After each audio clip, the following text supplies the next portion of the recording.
Bagaimana sekarang kiprah Muhammadiyah nih Bu Yani? Ya, tentu saja Muhammadiyah itu karena gerakan dakwah, gerakan Islam, gerakan dakwah, gerakan ilmu. Ya tentu Muhammadiyah sibuk di situ. Dan sekarang juga Muhammadiyah ingin menjadikan diri sebagai gerakan ekonomi. Gerakan ekonomi. Ya, karena memang yang namanya umat Islam itu boleh dikatakan di negeri ini ya itu menonjol di semua lini. Yang kurang menonjol itu dalam bidang ekonomi, terutama untuk ekonomi lapis atas.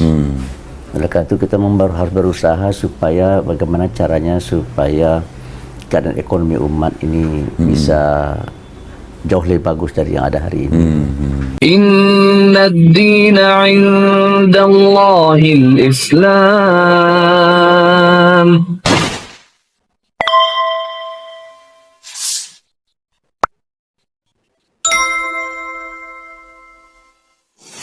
Nah, masalahnya kita kan tetap harus menjaga hubungan baik ataupun persatuan ya, Bu ya. Tapi masalahnya mereka juga membuat kitab sucinya itu juga ada beda-beda, Bu ya. Kalau untuk jemaat mereka yang dibawa ke gereja, di kitabnya mereka tulisnya Yesus Kristus. Tapi mereka juga bikin kitab mereka yang sama, penerbitnya sama, tapi ada yang menggunakan nama Isa Al-Masih gitu. Bahkan yang menggunakan nama Isa Al-Masih itu di dalamnya ada terminologi Islam, Bu ya. Ada kata-kata Assalamualaikum, ada kata-kata Insya Allah, bahkan nama-nama orang yang di dalamnya juga ada Nabi Yahya gitu. Itu memang ternyata dibagikan ke rumah-rumah orang Islam, Bu ya. Itu yang masih terjadi. Makanya lebih baik seperti tadi kata Buya, lebih baik kita identitasnya masing-masing gitu. Iya, betul. Ya, kan? Ya. Jadi kan saya nggak salah kalau memberi nama masjid Isa Al-Masih, kan nggak salah karena ya kan ada di Quran ada kata gitu, itu ada dalam Al-Quran ya. Tapi kalau di gereja Isa Al-Masih, nah itu yang bagi mereka mungkin gereja Yesus Kristus harusnya, harusnya. Alhamdulillah Buya, bagaimana sekarang kiprah Muhammadiyah nih Bu Yani? Ya tentu saja Muhammadiyah itu karena gerakan dakwah, gerakan Islam, gerakan dakwah, gerakan ilmu. Ya tentu Muhammadiyah sibuk di situ. Dan sekarang juga Muhammadiyah ingin menjadikan diri sebagai gerakan ekonomi. Gerakan ekonomi. Ya, karena memang yang namanya umat Islam itu boleh dikatakan di negeri ini ya itu menonjol di semua lini. Yang kurang menonjol itu dalam bidang ekonomi, terutama untuk ekonomi lapis atas. Oleh karena itu kita harus berusaha supaya bagaimana caranya supaya keadaan ekonomi umat ini bisa jauh lebih bagus dari yang ada hari ini. Oleh karena itu dalam kesimpulan saya ya kita harus bisa melahirkan etos dan mentality entrepreneur di kalangan umat ya. Tidak hanya di kalangan warga Muhammadiyah tapi di kalangan umat Islam. Karena Muhammadiyah itu kan tidak hanya berbuat untuk dirinya ya, tapi juga bisa berbuat untuk umat, juga bisa berbuat untuk bangsa. Jadi oleh karena itu bagi Muhammadiyah ya lewat dunia perguruan tingginya dan lewat media dakwahnya ya kita berusaha untuk menyebarkan virus entrepreneur. Virus entrepreneur, Masya Allah. Di kalangan di kalangan umat lah ya. Ya, Masya Allah. Dan ya, dalam teorinya ya, yang jadi penentu di satu negeri itu adalah orang yang menguasai sumber daya material di negara tersebut. Di Amerika yang menguasai sumber daya material atau yang menguasai kapital itu kan Yahudi. Kalau di sini kan dari etnis Cina, dari etnis Kodondi kan. Jadi apa namanya? Dan kita juga tidak bisa menyalahkan mereka maju dalam bidang ekonomi karena memang mereka tekun.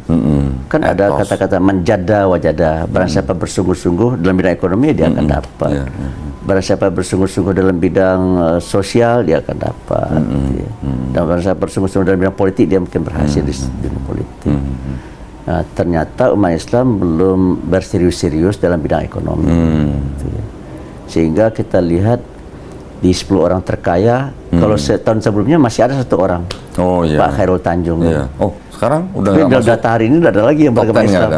Dari 10 terkaya ada lagi orang beragama Islam. Cina semua tuh, ya. Satu dari keturunan India kalau nggak Oh, salah. satu India. 9 Cina itu Cina. Ya, dan saya juga punya ketakutan ya apa namanya nanti ada tumbuh sentimen anti etnis tertentu, itu kan tidak baik ya. Itu menurut saya menjadi sebuah kewajiban bagi pemerintah untuk apa ya mengangkat ekonomi penduduk asli lah. Penduduk asli ya, jangan hanya dari etnis Cina ya. So kalau seandainya dari etnis Cina yang menonjol ya nanti saya rasa etnis Cina itu bisa susah juga ya kayak tahun 98 ya.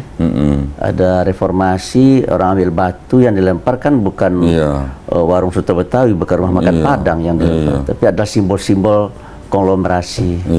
Dan itu kosnya sangat besar ya. Dan saya juga kasihan melihat teman-teman yang dari etnis tertentu tersebut ya berlarian gitu ya. Nah, jangan sampai itu terulang.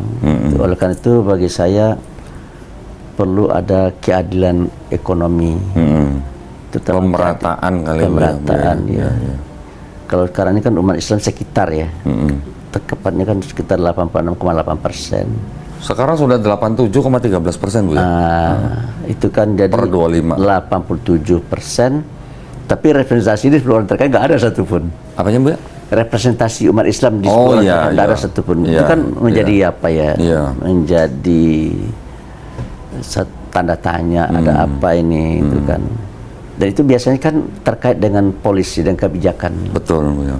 Kebijakan Jadi pemerintah. apa yang ada hari ini kan adalah buah dari kebijakan masa lalu. Sebelumnya. Oleh karena itu menurut saya pemerintah masa lalu itu ya telah kurang memperhatikan ekonomi penduduk asli. Dan itu dirasakan oleh salah seorang tokoh etnis Cina yang saya kagumi, namanya Insinyur Ciputra. Kata Pak Ciputra, dia diwawancari oleh satu media, tapi di bagian akhir terbalik situasinya, dia yang bertanya kepada wartawan. Kalau sebelumnya dia ditanya oleh wartawan, di bagian akhir dia yang bertanya pada wartawan. Dia bilang begini, Anda tahu berapa jumlah perusahaan publik dalam bidang properti? Si wartawannya menggeleng, tanda tak tahu kan. Lalu dijawab sendiri oleh Pak Ciputra, ada sekitar 45 sampai 50 perusahaan publik dalam bidang properti. Pak Ciputra tanya lagi, Anda tahu berapa yang milik penduduk asli? Si wartawannya juga nggak tahu, menggeleng juga dia kan. Dijawab sendiri oleh Pak Ciputra, hanya satu. Gitu. Jadi sekitar hanya 2% yang milik penduduk asli. 98% bukan penduduk asli. Nah, saya kata Pak Ciputra prihatin. Oleh karena itu saya akan bersurat kepada Presiden Jokowi dan Wakil Presiden Yusuf Kala waktu itu. Intinya adalah saya akan meminta kepada beliau-beliau itu supaya mengalokasikan dana yang cukup besar dari APBN untuk mencetak entrepreneur di kalangan penduduk asli.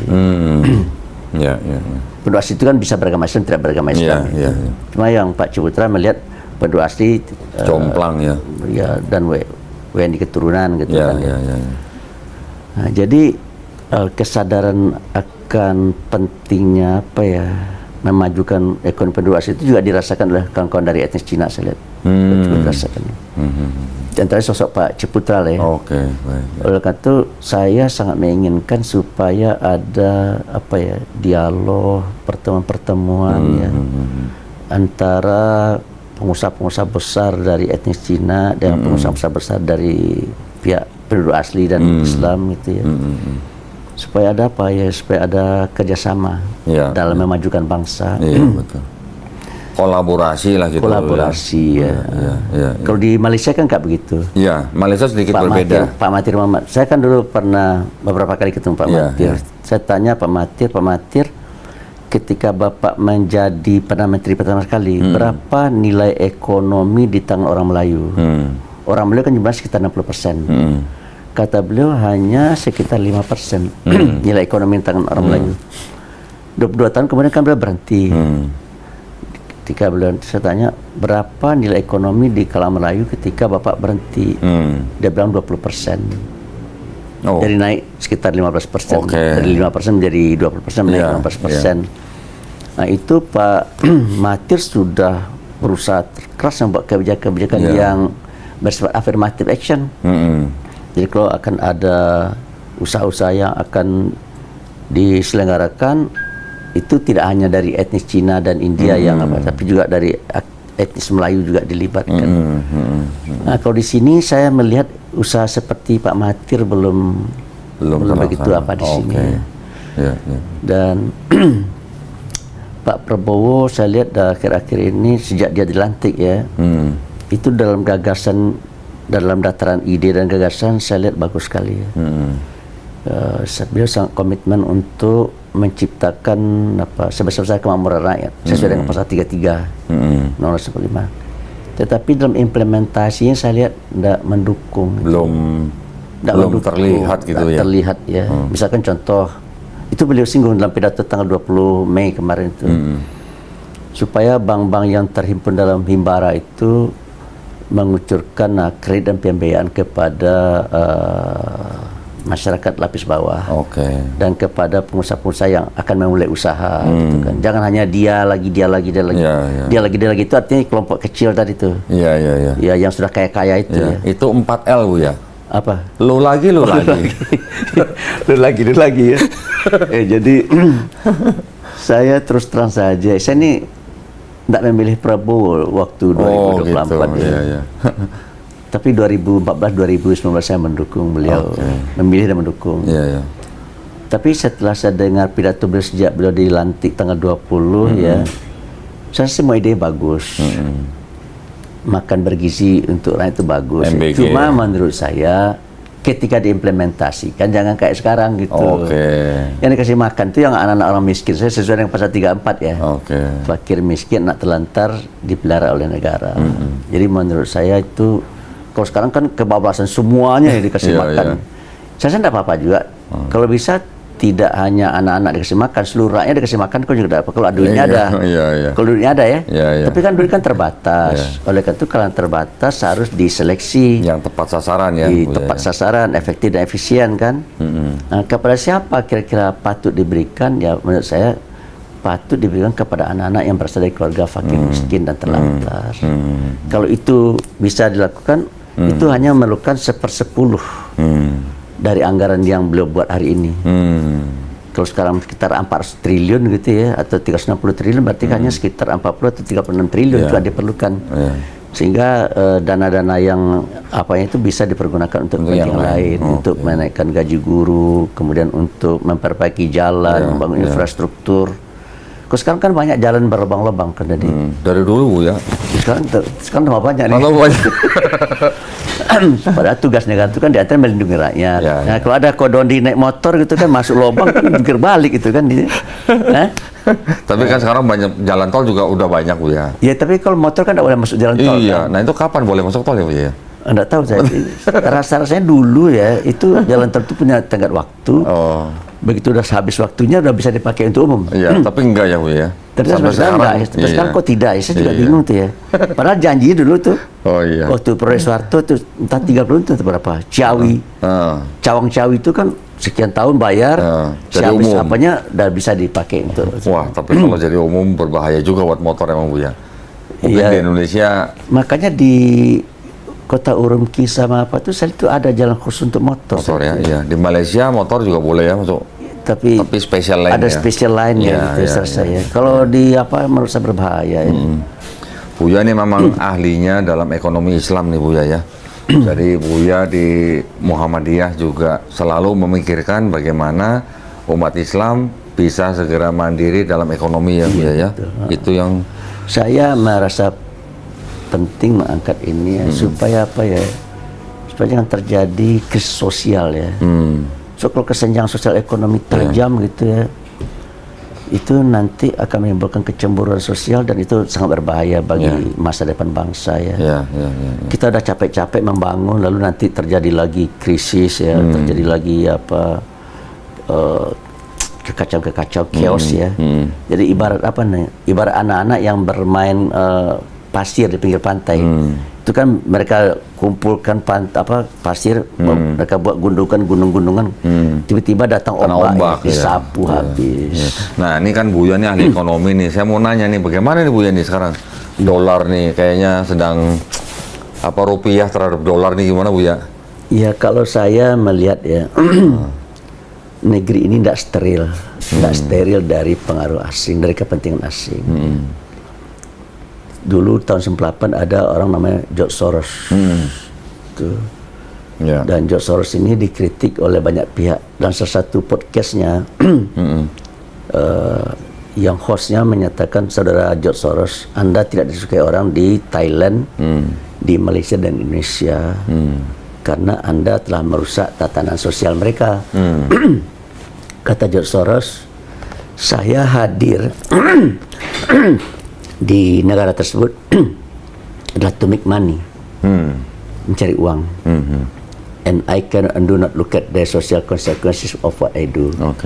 Dan saya tidak peduli dengan konsekuensi sosial dari apa yang saya lakukan. Jadi menurut saya ya besar kemungkinan ya ada pihak-pihak tertentu yang mengambil keuntungan ya. Mereka melihat, karena mereka pengusaha kan berarti mereka mencari profit kan. Apapun untuk mendapatkan profit kan mereka lakukan, seperti George Soros tadi. Yang penting mereka dapat profit ya. Yang penting mereka dapat uang. Masalah masyarakat Indonesia kacau balau gara-gara dia tidak akan peduli. Iya, iya, iya. Kayaknya Argentina juga nggak suka dengan George Soros kayaknya ya, Bu. Siapa? Argentina. Oh iya, saya rasa George Soros banyak membuat kesalahan. Iya, iya. Saya ingat banget itu ya dulu. Kebetulan saya punya kesempatan berdialog dengan George Soros secara langsung. Masya Allah. Tahun berapa tuh, Bu ya? Saya lupa, beliau berkunjung ke kantor PP Muhammadiyah menemui Pak Den Samsudin. Lalu beliau bicara tentang humanisme dengan Pak Den Samsudin. Lalu setelah mereka berdiskusi, saya hanya mendengar saja. Kemudian Pak Den Samsudin minta saya bicara. Lalu saya bilang sama George Soros, George Soros, Anda menguliahin saya tentang humanisme, tapi Anda tidak humanis. Dia kaget kan? Kenapa Anda katakan saya tidak humanis? Ya, Anda telah merusak ekonomi negara saya, Anda telah merusak tatanan sosial bangsa saya. Nah, kalau Anda humanis, Anda harus bertanggung jawab dan Anda ikut memberi saran kepada bangsa saya. Apa yang dilakukan oleh bangsa saya? Saya masih ingat sampai sekarang tuh. Jawabnya apa, Bu ya? Ada 3 hal yang dilakukan oleh negara Anda, katanya. Yang pertama, transparansi. Anda kalau ingin maju, Anda harus mengundang investor, termasuk investor dari luar negeri, gitu. Nah, untuk bisa investor datang, itu harus ada transparansi, supaya bisa dihitung berapa total cost, berapa total revenue, dan berapa total cost yang akan kita keluarkan di negara Anda, katanya. Total revenue mungkin barangkali bisa dihitung, total costnya nggak bisa dihitung, karena ada hal-hal yang harus dibayar di luar yang tampak itu, yang siluman-siluman siluman-silumannya banyak sekali yang tidak bisa dihitung. Sehingga akhirnya kami sebagai pengusaha, kata beliau tuh, tidak bisa menghitung, sehingga kami tidak berani untuk investasi. Semestinya negara Anda itu semuanya serba jelas gitu, sehingga kami bisa hitung sebagai pengusaha berapa total cost kami, berapa total, sehingga kami bisa menghitung berapa profit kami gitu. Itu yang pertama. Yang kedua, katanya stability. Jadi kalau seandainya Anda undang kami untuk berinvestasi, ya negara Anda harus aman. Yang Anda setiap hari bakar-bakar di pabrik kami, di depan kantor kami, tidak tenang kami bekerja, katanya. Kalau kami tidak tenang bekerja, berarti kami tidak akan produktif. Benar juga kan? Betul. Yang ketiga apa? Yang ketiga adalah law enforcement. Penegakan hukum. Saya kagum juga tuh, law enforcement kan penting ya. Tapi setelah saya pelajari, dia baru mau investasi kalau hukumnya sudah sesuai dengan selera mereka. Berarti ada kepentingan. Ada kepentingan berarti. Jadi dia belum mau investasi kalau undang-undangnya belum dibuat sesuai dengan keinginan mereka. Makanya kata salah seorang tokoh di negeri ini ya, setiap ada undang-undang yang berhubungan dengan masalah ekonomi, itu ditongkrong dan dikangkangin oleh para oligarki, baik oligarki dalam negeri maupun dari luar negeri. Ya, karena apa? Karena mereka juga punya kepentingan. Tuh. Oleh karena itu menurut saya ya, yang membuat undang-undang itu kan pemerintah dan DPR. Kalau pemerintah dan DPR tidak punya kredibilitas, tidak punya ideologi yang jelas, ya saya rasa ya bisa tergadai lah kebijakan-kebijakan itu ya, lebih berpihak kepada mereka daripada kepada rakyat. Dan itulah yang saya lihat yang dirasakan oleh Prabowo hari ini. Jadi saya melihat Prabowo ini sadar betul bahwa banyak undang-undang, banyak peraturan, banyak kebijakan yang nggak sesuai dengan konstitusi. Nah, cuma saya lihat Prabowo ini punya niat baik ya. Kalau saya rumuskan apa kira-kira ideologi Prabowo ini? Ya menurut saya sosialisme versi Indonesia atau sosialisme konstitusi lah ya. Kalau Bung Hatta mengistilahkan sosialisme versi Indonesia. Kalau menantu beliau Profesor Dr. Siri Sosono merumuskan ideologi kita adalah sosialisme religius. Kalau Mubiarto menyatakan Pancasila, ekonomi Pancasila. Jadi konsep ekonominya Prabowo ini menurut saya adalah konsep ekonomi yang sesuai dengan amanat konstitusi. Tapi ideologi para menterinya dan para pembantunya menurut saya tidak sosialisme, belum sefrekuensi. Sosialisme versi konstitusi ya, tidak menurut saya. Belum sefrekuensi atau bagaimana Bu ya? Tapi liberalisme kapitalisme. Jadi presidennya, ideologinya adalah sosialisme konstitusi, sementara ini liberalisme kapitalisme. Itu kan dua ideologi yang nggak sama, berbeda secara fundamental itu ya. Itu bisa jadi karena ada apa tadi? Yang dulu disebut apa? Yang ada urusan sama politik dagang sapi itu bagaimana, Bu ya? Karena ada titipan atau bagaimana gitu? Ya kalau menurut saya ya itulah ya. Akhirnya kan terjadilah politik uang juga ya untuk mempengaruhi kebijakan. Jadi benar juga kata Jeffrey Winters ya, yang menjadi penentu satu negeri itu adalah pemilik kapital. Karena dengan kapitalnya, dengan uangnya mereka bisa bayar semua. Pemerintah bisa bayar, DPR bisa bayar untuk meloloskan undang-undang sesuai dengan aspirasi mereka. Makanya si George Soros menginginkan supaya ada law enforcement. Tapi law yang harus ditegakkan itu adalah law yang sudah sesuai dengan keinginannya. Susah juga dong ya. Masya Allah. Oleh karena itu tampak sekali oleh kita waktu Undang-Undang Cipta Kerja kan. Yang nomor 13 Bu ya. Jokowi yang memaksakan supaya Undang Cipta Kerja disahkan, tapi kan isinya kan lebih banyak kepentingan, mengakomodasi kepentingan pemilik kapital. Ya. Wah ini kalau ngomong sama Buya urusan ekonomi bisa sampai pagi nih masalahnya.